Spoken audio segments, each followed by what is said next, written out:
Good morning. आता thought destination always demands patience.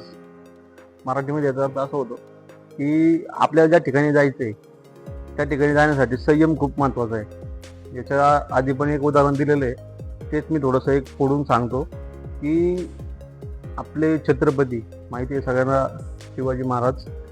तर त्यांच्या जीवनामध्ये एक असा इन्सिडेंट होता.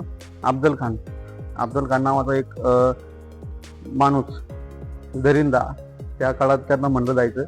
ज्याप्रमाणे त्याची क्रूरता होती त्याप्रमाणे काहीतरी विकनेस सुद्धा त्या ठिकाणी असणार आहे. शिवाजी महाराजांना माहित होतं की आपण त्याला मारणार आहे, 100% त्याला मारायचं आहे. कारण ज्या पद्धतीने त्यांनी सगळी प्रजा वगैरे यांना सगळ्यांना त्रास देत होता, किंवा आपले जे काही धार्मिक स्थळ आहेत त्या ठिकाणी सगळ्या गोष्टी तोडफोड, नासधूस, नुकसान ह्या सगळ्या गोष्टी करत होता. तर याच्यामध्ये संयम ठेवला कुणी?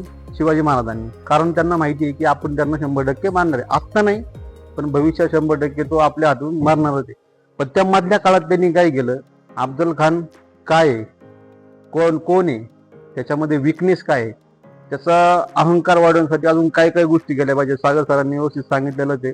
पण याच्यातून आपण काय शिकलं पाहिजे की तो जो मधला पिरियड आहे ना, त्या मधल्या पिरियडमध्ये आपण आपल्यावरती फोकस करून समोरच्या परिस्थितीला सामोरं कसं जायचं, किंवा भविष्यात ती परिस्थिती आपल्याला उद्भवणार आहे तर त्यासाठी आपल्याला तयार कसं व्हायचं.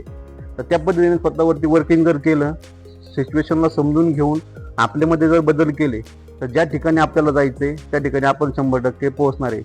2 दिवसात नाही, 4 दिवसात नाही, कधीतरी पोहोचणार आहे. पण त्यासाठी संयम खूप महत्वाचा आहे. प्रत्येक गोष्टीमध्ये असू द्या. ज्यावेळेस तुम्ही एखादा गोल सेट करता, जेव्हा गोल सेट करताना आज तुम्ही विचार केला की मला IPS व्हायचंय, IAS व्हायचंय, कलेक्टर व्हायचंय, तुम्ही 1-2 दिवसात होणार आहे का? त्यासाठी तुम्हाला टाइम पिरियड द्यायला लागेल, अभ्यास करायला लागेल, स्वतःवरती फोकस करायला लागेल, स्वतःतल्या कमी समोर मांडून त्या कशा सुधारता येईल तर ते आपल्याला बघावं लागेल.